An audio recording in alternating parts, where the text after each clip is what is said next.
uma bala. Um atirador. Uma conclusão oficial da qual 75% dos norte-americanos duvidam. A ideia de que alguém pudesse pegar essa porcaria e atirar num alvo móvel é ridícula.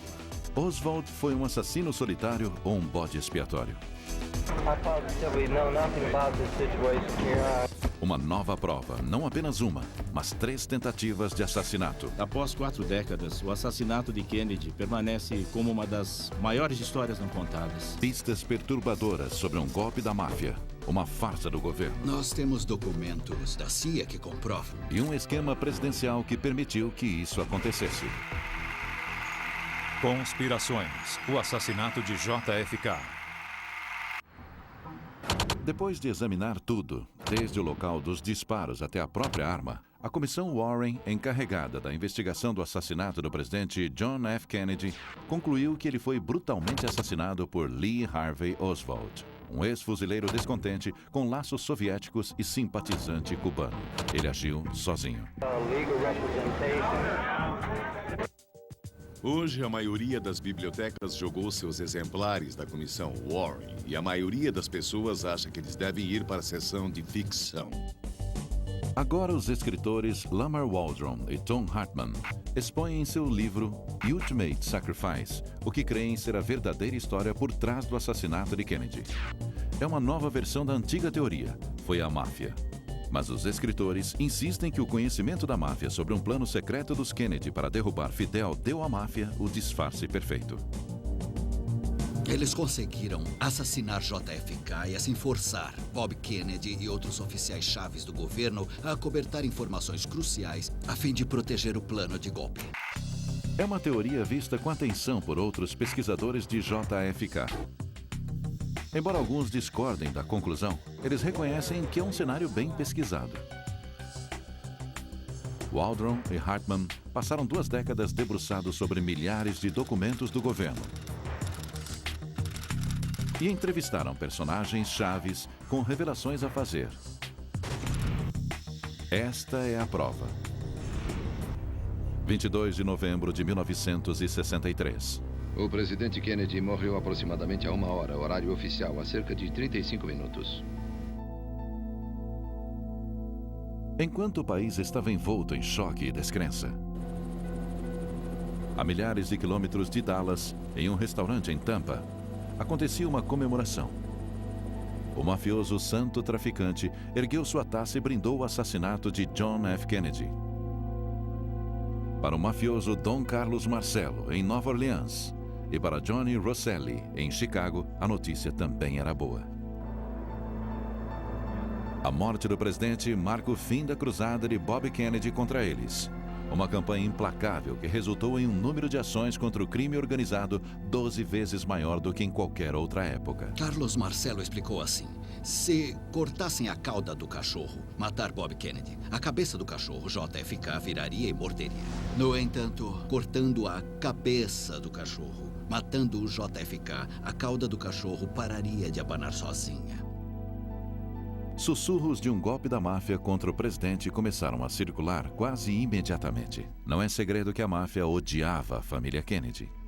Well, we have organized crime and some big gangsters and hoodlums. O motivo mais forte para o crime é autodefesa.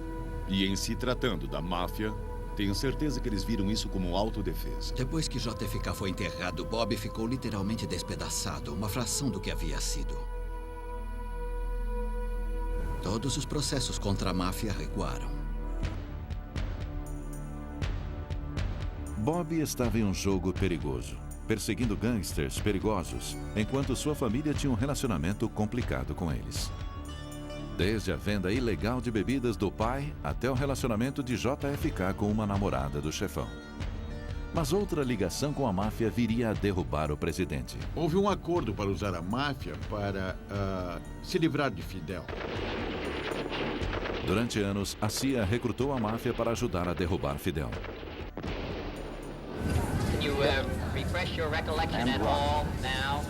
A cruzada da administração Kennedy contra a máfia foi um tapa na cara, uma traição.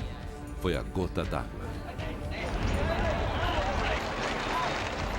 No verão de 1963, os elos distorcidos entre Cuba, a CIA e a máfia tornam-se a base para um complô para matar Kennedy. Mas uma decisão impensada dos próprios Kennedy seria o catalisador. Depois de inúmeras tentativas fracassadas da CIA para derrubar ou matar Fidel, como a desastrosa invasão da Baía dos Porcos, os irmãos Kennedy criaram seu próprio plano para eliminar Fidel de uma vez por todas. JFK enfrentava um dilema. Como ele deveria lidar com a situação cubana antes da campanha de 1964 decolar no começo do ano? Poucos oficiais da administração sabiam do plano. Entre eles, o secretário de Estado, Jim Rusk. Ficamos muito surpresos quando ele nos contou que John e Robert Kennedy se preparavam para executar um golpe contra Fidel Castro. Mas é um memorando da CIA de 28 de junho de 1963 que expõe a operação disfarçada. O codinome M-World. Kubark é o código para a CIA. P. Bruman, Cuba, e Odiok, os Kennedy. Aqui nós temos uma arma que... Eles ecoavam chavões de Missão Impossível, a velha série de TV dos anos 60, em que o governo dizia que esses grupos tinham que estar baseados fora do continente norte-americano, mas que se os Estados Unidos fossem acusados de cumplicidade, eles certamente negariam o conhecimento sobre essas operações. Esse documento da CIA, que já foi secreto, revela a data marcada para o golpe, 1º de dezembro de 1963. Faltavam poucos meses.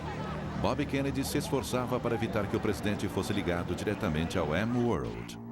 O próprio Bob encontrou os líderes exilados cubanos para planejar o golpe.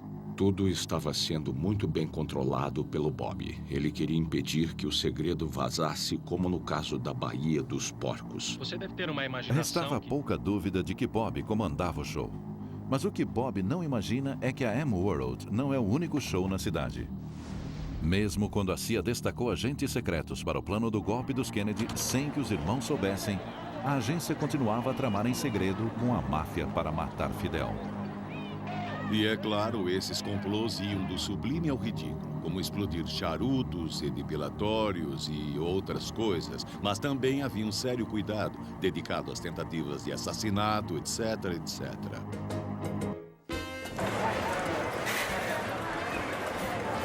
Era um arranjo satisfatório para ambos. A máfia tinha ligações proveitosas com o submundo cubano, enquanto a CIA fechava os olhos para os jogos lucrativos, venda de armas e tráfico de drogas da máfia de lá. Os complôs da CIA-máfia para assassinar Fidel Castro, dos quais hoje temos ciência, prosseguiram sem o conhecimento nem aprovação do presidente Kennedy.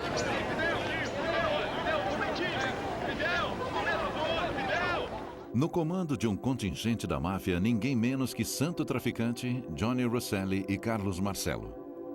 Era só uma questão de tempo para ficarem sabendo do plano de golpe de Kennedy, através de seus contatos na CIA. Em julho de 1963, 6 associados da máfia se infiltraram no plano. A CIA não imaginava que seus colaboradores da máfia agora eram jogadores no plano secreto do presidente.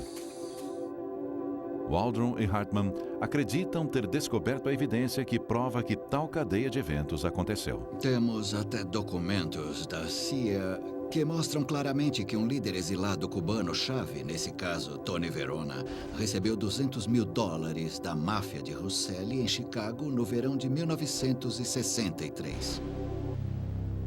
Mas a máfia percebeu que era uma oportunidade única para executar o que ninguém jamais ousara considerar. Sob a proteção da CIA, à sombra de um golpe secreto, nascia o complô de um assassinato presidencial. Alguma coisa aconteceu à comitiva. O Hospital Parkland foi avisado para se preparar para um ferimento a bala grave.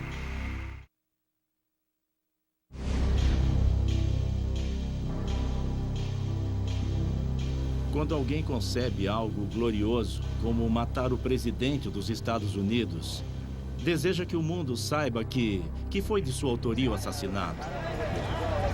Não foi Lee Harvey Oswald. Essa velha declaração de Oswald, "eu sou um bode expiatório", se tornaria a base para numerosas teorias de conspiração cercando o assassinato do presidente Kennedy. Será que Oswald foi o bode expiatório com papel pequeno em uma grande operação? Os pesquisadores Lamar Waldron e Tom Hartman acreditam que sua nova evidência do complô da máfia torna a trama de eventos que levaram ao assassinato ainda mais O sinistro. senhor tem algo a dizer, senhor Genovese?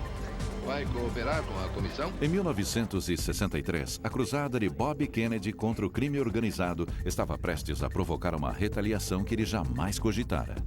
Well, you won't tell us anything about using the acid to disfigure a person, ordering someone to kill a man. Bob passa dos limites quando ele põe os olhos no chefão da máfia Carlos Marcello de Nova Orleans. Marcello era, segundo dizem, o chefe dos chefes, o chefão entre os chefões. E ele sempre dizia que se 3 pessoas conhecem um segredo e 2 delas estão mortas, não tem problema. Depois de ser submetido às audiências no Senado, a vigilância do FBI e até a deportação para Guatemala, Marcello volta escondido para os Estados Unidos, determinado a se livrar de Bob Kennedy. O chefe da máfia de Tampa, santo traficante, também estava na cruzada para matar Bob Kennedy. Durante anos, ele ficou escondido em seu outro reino da máfia, Cuba. Havana era a fonte número 1 de recursos da máfia antes do regime de Fidel Castro tomar o poder e enxotar a máfia dos cassinos de Havana. Ela deixava Las Vegas no chinelo, com toda certeza. Pressionados nos Estados Unidos e desesperados por um retorno aos dias de glória em Havana, os chefes da máfia estavam mais do que dispostos quando a CIA os procurou para ajudar nas tentativas de derrubar Fidel. E como os mafiosos sabiam do plano de golpe secreto dos Kennedys, o M-World, eles então tinham o disfarce que precisavam para matar o presidente com suposta impunidade. Seria impossível investigar minuciosa ou publicamente o assassinato de JFK sem expor o plano de golpe em Cuba. Se Fidel chegasse a saber do plano de golpe, isso poderia levar a outro confronto com os Estados Unidos, como o fiasco da Baía dos Porcos e a crise dos mísseis em Cuba, que quase levaram a uma guerra nuclear.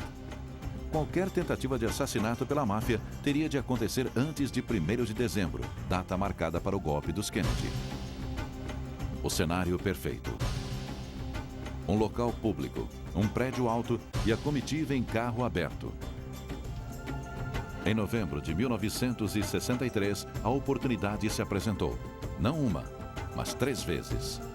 Não só havia uma provável conspiração para matar o presidente em Dallas, como uma antes em Tampa, no estado da Flórida, e uma outra anterior em Chicago. Os atiradores da máfia teriam matado o presidente.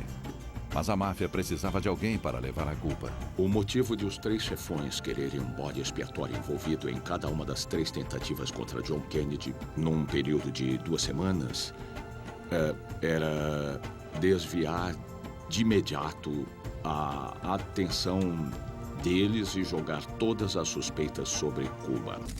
Através de suas conexões na CIA e na força policial, a máfia estudou a fundo sobre os homens de cada cidade, provavelmente para induzir a suspeita do governo e até mesmo uma possível detenção depois que o presidente fosse morto. E em Dallas, não havia melhor bode expiatório que Lee Harvey Oswald. Em Tampa, outro simpatizante de Fidel, Gilberto Lopes. E em Chicago, um ex-fuzileiro e fã de armas, Thomas Arthur Valley. Ele também tinha uma conexão cubanos. Antecedentes de Valley mostravam que ele havia sido treinado por cubanos anti-Fidel. Mas apenas 3 dias antes do presidente visitar Chicago, a máfia perde seu bode expiatório de lá. Valley foi preso em uma fiscalização de trânsito com um caminhão carregado de rifles e munição. Ele foi preso e interrogado, mas não indiciado. No mesmo dia, há outro golpe fatal no plano da máfia de Chicago. Alguém avisa o FBI sobre a existência de uma equipe de atiradores lá, planejando assassinar o presidente. Supostamente havia 4 homens nessa conspiração em particular. O agente do serviço secreto, Abraham Bolden, estava de serviço em Chicago quando o FBI contatou a agência local falando sobre um plano para matar o presidente. O que aconteceu a seguir chocou Bolden. Disseram para não deixar rastro de papel, que que todos os arquivos, anotações, qualquer coisa referente a esse caso em particular, tinha de ser entregue a esse agente especial encarregado. E disseram que esse caso nunca existiu. A viagem de Kennedy a Chicago foi suspensa no último minuto. O motivo oficial, o presidente deveria cuidar de assuntos relativos ao Vietnã. Esse cancelamento foi tão repentino que as pessoas já começavam a se alinhar junto à rota da comitiva, mas os Kennedy conseguiram abafar o caso e, na época, isso nem chegou à imprensa. A ameaça de assassinato nunca se tornou pública. Mais tarde, o agente Bolden tentou entrar em contato com a comissão Warren por conta própria. Ele sabia que enfureceria seus superiores. Eu acho que o serviço secreto queria contar uma história e eles queriam evitar qualquer contradição com a versão oficial apresentada à comissão Warren. Mas dias antes de testemunhar, Bolden foi preso. E mais tarde, ele foi condenado por suborno e instigação em um caso de falsificação não relacionado. Ele passa 3 anos na cadeia. Eles reuniram uma grande quantidade de evidências que comprovam a armação contra Bolden. Eis um cara que era uma das pessoas que estava fazendo um trabalho bom e digno, que pensou ter uma informação que pudesse ajudar e, por isso, sua vida foi destruída. Por que não há nenhuma menção da tentativa de assassinato em Chicago no relatório da comissão Warren? Isso mostra o quanto tais tentativas eram secretas e que o sigilo que a cercava se devia a questões de segurança nacional referentes ao plano de golpe.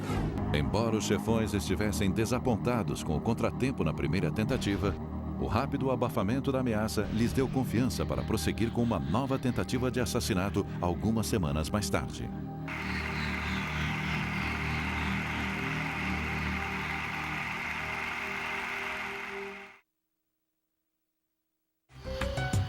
Uma tentativa de assassinato em Chicago, algumas semanas antes de Dallas. Como a comissão Warren pôde menosprezar a ocorrência? Os escritores Lamar Waldron e Tom Hartman acreditam que houve um grande esforço para impedir que a comissão conhecesse a fundo sobre o assassinato do presidente Kennedy. E a máfia sabia que a versão do plano bem intencionado para evitar a Terceira Guerra Mundial, para evitar o fim da vida na Terra, entraria em cena. Alguns dias depois de a máfia abortar seu plano para atirar no presidente em Chicago, membros do alto comando da administração Kennedy estavam agitados. Mas a máfia não era a fonte da preocupação deles, mas sim Fidel. Fidel foi citado brevemente antes do assassinato de Kennedy por dizer: "Eu sei que o seu pessoal está tentando me pegar e saibam que se algo acontecer comigo, algo vai acontecer com seu presidente." A administração temia novas tentativas para matar o presidente, mas seu foco estava em Cuba e não na máfia. A viagem para Tampa era importante demais para ser cancelada. JFK estava pronto para fazer um grande discurso sobre Cuba, amplamente divulgado não apenas na imprensa norte-americana. Em várias passagens desse discurso, a CIA afirma ter escrito o que JFK deveria falar. Era uma mensagem para o líder do golpe que Kennedy apoiaria publicamente no novo regime depois de Fidel.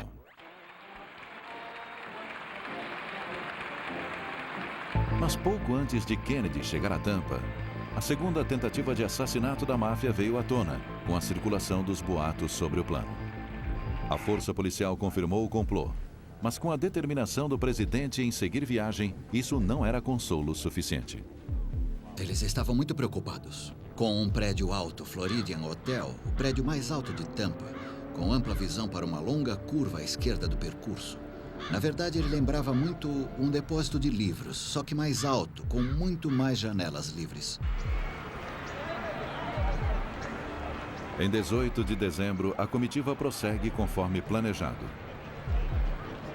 A certa altura, o presidente fica em pé no carro. Isso não foi um desafio imprudente. Foi Jack Kennedy mostrando para um aliado em potencial em Cuba o seguinte: estamos com vocês, estou disposto a correr esse risco por vocês. É um sacrifício que estou disposto a fazer. Todos estavam tensos. Kennedy, a polícia, o serviço secreto. O que eles não sabiam é que o chefe da máfia, santo traficante, soubera do vazamento por seu informante na polícia. A tentativa de assassinato em Tampa foi cancelada antes mesmo de Kennedy entrar no carro. Senhoras e senhores, o presidente dos Estados Unidos. O resto da viagem do presidente seguiu conforme programado, para grande alívio dos Kennedy e para a frustração da máfia. Só restava uma chance para matar o presidente antes que o plano do golpe entrasse em ação: Dallas. No dia da chegada do presidente, o chefe da máfia, Johnny Rosselli, desaparece de repente da vigilância do FBI.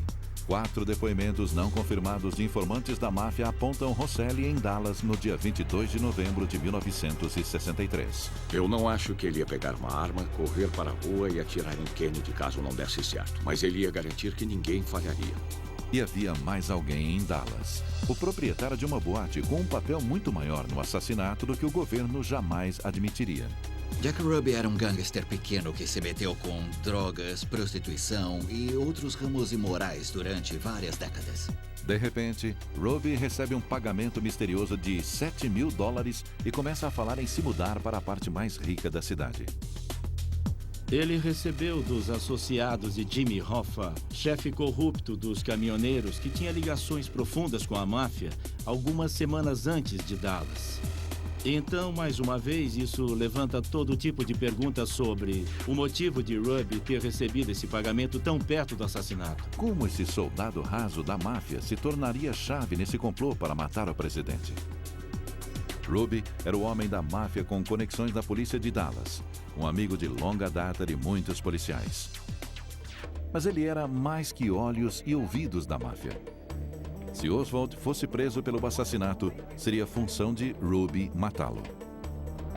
Por quê? A teoria é que ele conseguiria entrar e sair da polícia sem problemas. Ele era o cara ideal a se contratar para matar Oswald. Ninguém, além de Ruby, conseguiria se aproximar o bastante para matar Oswald depois de ele ser preso. Na manhã de 22 de novembro, milhares de pessoas se alinharam na rota da comitiva presidencial em Dallas. O presidente estava com a primeira-dama, o governador do Texas, John Connally, e sua esposa. Não havia qualquer ameaça em Dallas. E o serviço secreto pensou que pudesse respirar aliviado, assim como o JFK. Então as pessoas, de certo modo, baixaram a guarda em Dallas. A comitiva começou à tarde. Ao 12:30, uma fila de limusine se aproximou do cruzamento da rua Houston com a Elm Street, no centro de Dallas, a Dealey Plaza. Há uma curva fechada na rua Elm. O carro reduziu quase parando. De repente, o estampido de uma arma espantou os pombos e os espectadores abaixaram procurando proteção. Em menos de 6 segundos, um presidente é baleado fatalmente. O número de tiros e a direção de que vieram seriam debatidos nos 40 anos seguintes. O rifle de Lee Harvey Oswald é uma réplica exata. A ideia de que uma pessoa que ficou 2 pontos abaixo do mínimo exigido no teste de eficiência no manuseio de armas do Exército poderia pegar esta porcaria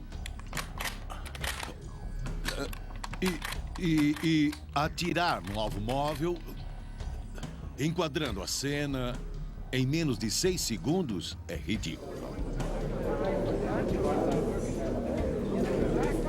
Não há dúvida de que Lee Harvey Oswald estava no depósito de livros escolares olhando para Dealey Plaza naquele dia.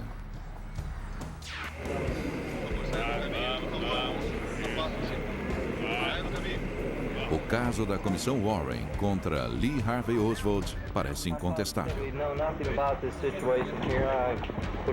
Um ex-fuzileiro descontente que desertou na União Soviética e que apoia abertamente Fidel. Em 22 de novembro, ele estava trabalhando no depósito de livros escolares, um prédio com visão perfeita da comitiva presidencial. O rifle de Oswald, encontrado escondido no 6º andar, disparou os tiros fatais. Ou Oswald atirou, ou então alguém atirou usando a arma de Oswald. É disso que estamos falando. Mas por que Oswald não tentou escapar na hora? Em vez disso, ele ficou no prédio por um tempo. Mais tarde, ele disse às autoridades que estava no refeitório quando o presidente foi baleado. Um policial de Dallas que correu para o prédio em menos de 2 minutos depois dos disparos declara ter visto Oswald no andar onde fica o refeitório. Logo, Oswald teria que ter dado os tiros fatais, corrido para o lado oposto dos 6 andares onde o rifle foi escondido, voltado até a porta, descido 6 lances de escadas e ficado ali calmo, frio e equilibrado até o policial aparecer. Muitas testemunhas declararam à polícia que ouviram outros tiros vindos da frente da comitiva presidencial da colina gramada da Dealey Plaza. A Comissão Warren rejeitou tais relatos em seu relatório de 1964, determinando que Oswald disparara sozinho do depósito de livros. Mas até 2 dos principais assistentes de Kennedy, que estavam na limusine logo atrás do presidente, insistiram que houve mais de um atirador. Ambos eram veteranos da Segunda Guerra Mundial, logo conheciam o som de um disparo e estavam plenamente convencidos de que os tiros, inclusive o tiro fatal que tirou parte da cabeça do presidente, foi disparado de frente.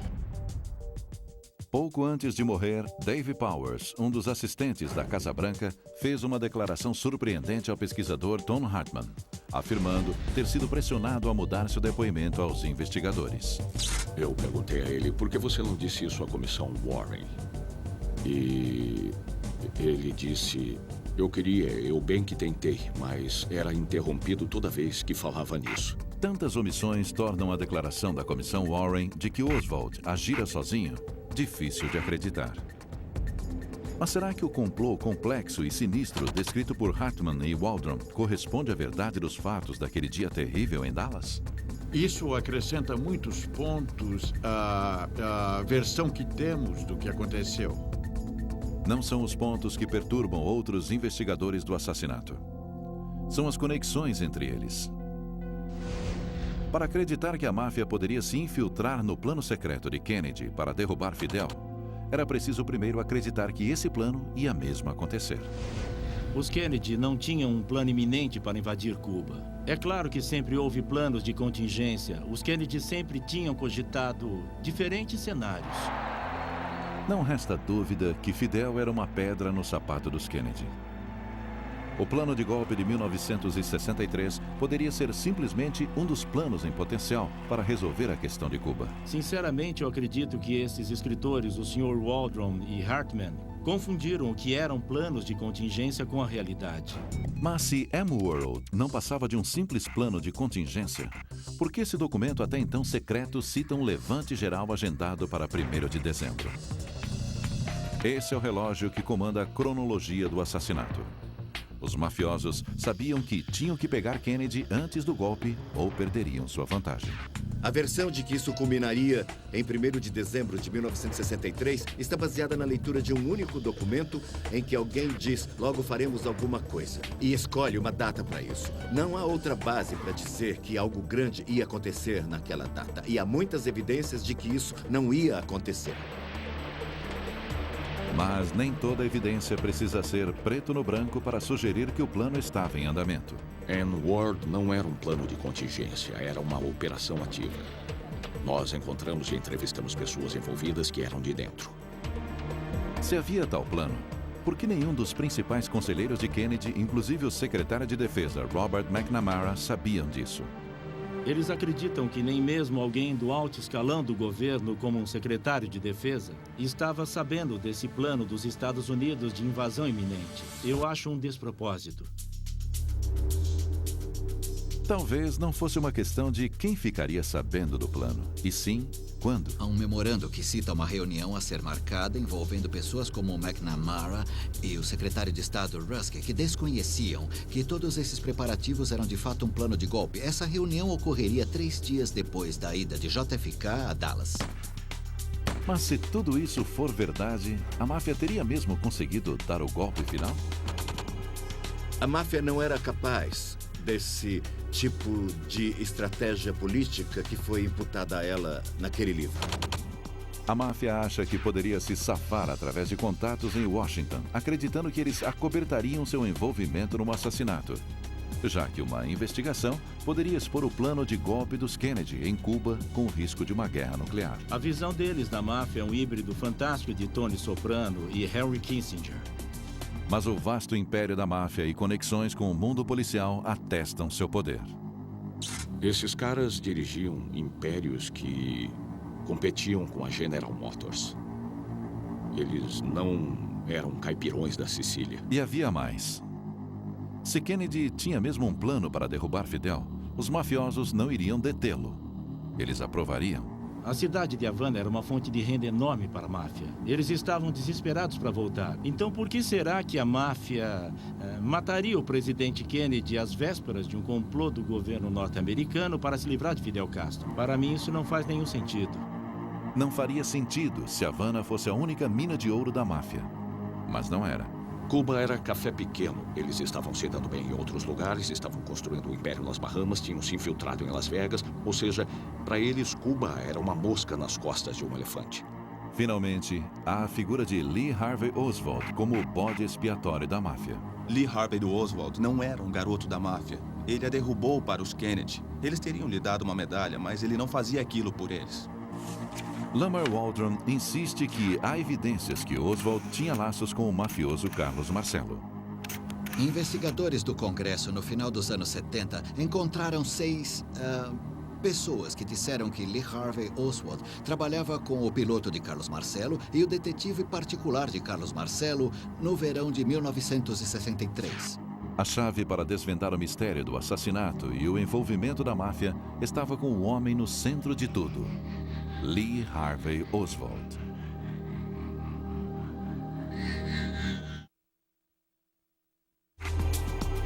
Uma e 50 da tarde, 22 de novembro de 1963. Um rapaz magro e pálido de 24 anos era preso em um cinema em Dallas. Logo, ele explodiria nos livros de história como o homem que matou JFK. Mas será que Lee Harvey Oswald foi mesmo o bode expiatório da máfia para matar o presidente? A inteligência militar concluiu que Oswald era incapaz de efetuar os disparos e de conseguir planejar o assassinato. Ele foi exatamente o que ele disse naquela noite na delegacia de polícia: um bode expiatório. Mas a teoria de assassinato da máfia pode ter um erro grave. Não há evidência de que Oswald tenha trabalhado para a máfia, para a CIA ou para Fidel Castro, conforme alegam outros pesquisadores.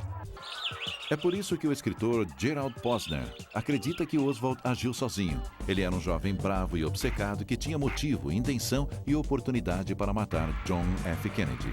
Um sociopata de 24 anos, fracassado, esse era Lee Harvey Oswald. Com uma arma e uma mira de pouco mais de $20, conseguiu disparar 3 tiros e matar o presidente dos Estados Unidos. Um coitado, fruto de um lar desfeito. Oswald foi um excluído desde o primeiro dia. Ele sonhava em se tornar espião. Ele se alistou na marinha e foi achincalhado pelos companheiros. Aos 20 anos, Oswald estava cheio de seu país. Ele resolveu desertar na União Soviética, a arqui-inimiga dos Estados Unidos, em 1959. E desertou. Ele foi aceito e anunciou: "Aqui estou eu." Os soviéticos o interrogaram e acharam que ele era meio maluco.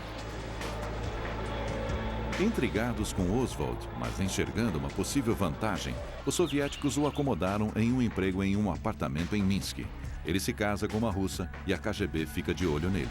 Eles ouviram suas conversas, pois seu quarto em Minsk era grampeado, e concluíram que Oswald era estranho. Se Oswald aspira a se juntar à KGB, isso não acontece. Registros da KGB liberados anos depois mostram que Oswald foi apenas monitorado pela agência. Desapontado com a União Soviética, Oswald voltou aos Estados Unidos com sua família em 1961. Ele mudou de ideia. Ele simplesmente disse que mudou de ideia. Eu não entreguei qualquer segredo. Deixe-me voltar para casa, e deixaram. Mas sua aventura russa não passou despercebida pelo FBI. Eles ficaram preocupados que, depois desse tempo na Rússia, os russos pudessem tentar contatá-lo nos Estados Unidos. Então decidiram ficar de olho nele. Desempregado, casamento em crise, sentindo-se desvalorizado não por um, mas 2 países, Oswald estava à beira de um colapso. Ele comprou um rifle e uma pistola pelo correio. A esposa de Oswald, Marina, lembra-se de ter tirado essas fotos. Elas foram tiradas no quintal deles em março de 63. Oswald estava orgulhoso de suas armas. Esse homem não tinha medo de atirar em ninguém. O presidente não foi a primeira tentativa de assassinato de Oswald. 7 meses antes de Dallas, Oswald perseguiu o general Edwin Walker, um político de direita do Texas. Ele atirou no general em 10 de abril, quando Walker sentou-se próximo à janela em casa. Oswald acertou de raspão o braço de Walker. O tiro foi um mistério para a polícia de Dallas. Um caso só resolvido depois do assassinato de JFK. Eles tinham uma bala estilhaçada que atravessou a parede e entrou no outro cômodo. E no final foi o Oswald. Para Oswald, havia sido mais um fracasso. No verão de 1963, mais irritado e mais frustrado, Oswald provocou um confronto com um bando de cubanos anti-Fidel apoiados pela CIA. Ele foi preso e falou aos repórteres. Are you a Marxist? Well, I would very definitely say that I am a Marxist. That is correct. But that does not mean, however, that I'm a communist. Poderiam os atos públicos pró-Fidel de Oswald selar seu destino como bode expiatório da máfia? Isso o coloca sob os holofotes que ele buscava e sob o radar da CIA. Na verdade, nunca se acreditou quando a CIA disse: "Oh, esse cara era só coisa de rotina, nós não sabíamos nada sobre ele. Agora sabemos que eles o observavam com cuidado." Mas isso teria ido mais longe que monitoramento? Oswald trabalhava para a CIA? Não existe qualquer evidência de que Oswald trabalhasse para a CIA. Em setembro, Oswald tentou emigrar para Cuba, mas os cubanos não o deixam entrar. Ele ficou arrasado. Para ele, foi a gota d'água. Ele ficou furioso. Em outubro e em novembro de 1963, o nível de frustração de Lee Harvey Oswald o deixou à beira de um colapso. Seu novo emprego no depósito de livros escolares no Texas forneceu um benefício inesperado para um homem frustrado com um assassinato na cabeça. Em 22 de novembro de 1963, ao 12:30, ele estava no lugar certo, na hora certa, para o tiro perfeito. Oswald, grande atirador? Não. Mas o bastante naquele dia? Sim. 3 tiros e apenas um foi o suficiente. Quando ele foi preso pela polícia de Dallas, ele fez somente comentários perturbadores.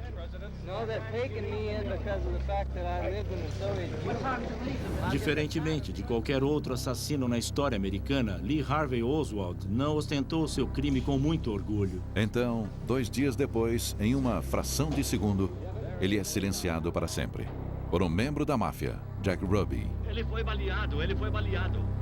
Foi a morte de Oswald, o fato de não ter havido julgamento, que afastou a possibilidade desse caso ter sido resolvido.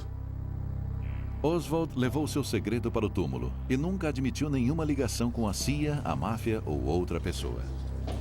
Mas ainda restam muitos segredos para serem revelados, enterrados nos próprios arquivos do governo.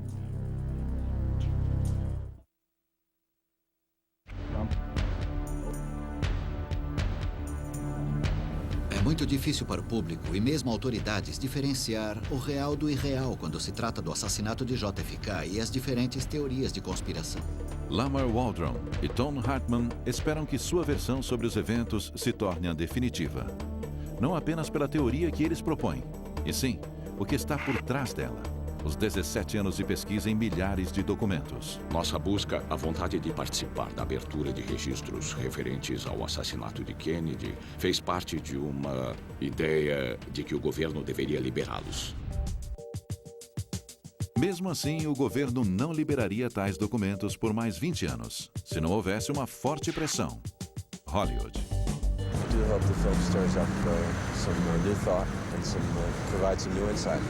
Em 1991, o filme de Oliver Stone, JFK, A Pergunta que Não Quer Calar, causou alvoroço junto ao público que já desconfiava da versão do governo sobre o assassinato e trouxe à tona outras teorias como um complô da máfia para matar o presidente. O que Oliver Stone retratou ao público norte-americano através de seu filme, por enquanto pode não ser 100% verdade, mas está mais perto da verdade do que todas as histórias que ouvimos do governo. O grito do povo americano foi alto e claro. Abram os arquivos enquanto o próprio Stone testemunhava no Capitólio. The stone wall must come down. Como resultado do filme de Stone, o Congresso aprovou o ato da coleção de registros do assassinato em 1992. Uma junta foi reunida para analisar milhares de arquivos e torná-los públicos. Temos que admitir, se não fosse pelo filme, não teríamos os 6 milhões de pedaços de papel que temos hoje. Então, seja qual for o ponto de vista do filme, ele nos prestou um serviço. Apesar da farta documentação disponível na última década, somente alguns pesquisadores mergulharam fundo. Não basta dizer que é a terra dos malucos e doidos por conspiração. Nós temos que ir por esse lado, porque a maioria do povo norte-americano, a grande maioria, continua acreditando que houve uma conspiração por trás da morte do seu presidente. Mesmo assim, alguns investigadores duvidam que o mistério JFK seja resolvido.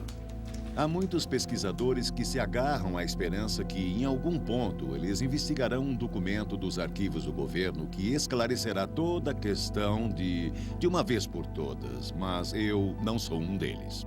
1 milhão de páginas permanecem trancadas nos cofres do governo. E elas não verão a luz do dia por mais uma década. Nessas páginas, talvez a evidência que provará ou refutará a versão sobre a máfia. Uma teoria estimulada pelas mortes de figuras da máfia que morreram antes de ter a chance de revelar o que podiam saber. Depois de intimado para depor diante do Comitê Seleto da Câmara sobre assassinatos, o corpo de Johnny Russell foi encontrado em um tambor de óleo em Biscayne Bay. E ainda tem Roby, que morreu de câncer em sua cela em Dallas, dizendo: tragam um chefe da Suprema Corte, eu tenho que falar com ele, tenho que contar uma coisa que ele precisa saber. Sem esse testemunho, os arquivos secretos remanescentes do governo são ainda mais cruciais. Um oficial do governo admitiu que mais de 1 milhão de arquivos da CIA relacionados ao assassinato permanecem em sigilo, supostamente até 2017, quando se espera que todos os documentos sejam liberados. O repórter do Washington Post Online, Jefferson Morley, está processando a CIA para conseguir os documentos sobre Lee Harvey Oswald. Documentos que durante anos a agência negou possuir. Esses arquivos existem, a CIA está com eles e briga na justiça até hoje, 42 anos depois do fato, dizendo: não precisamos dividir tudo o que sabemos sobre o assassinato de Kennedy. Quem sabe o que ainda podem conter esses arquivos escondidos? Se quisermos conhecer a história toda sobre o que aconteceu com John F. Kennedy em Dallas, precisamos ter todos os documentos. O governo deve reter os documentos remanescentes sobre o assassinato até 2017. Mas os pesquisadores de JFK pressionam por sua liberação. No livro, pedimos uma comissão da verdade que diga: vamos liberar o material. Vamos abrir e olhar para nós. Um bom começo seria abrir as portas para esse material. Com as portas abertas, pesquisadores e historiadores podem finalmente resolver o mistério daquele dia sombrio de novembro de 1963.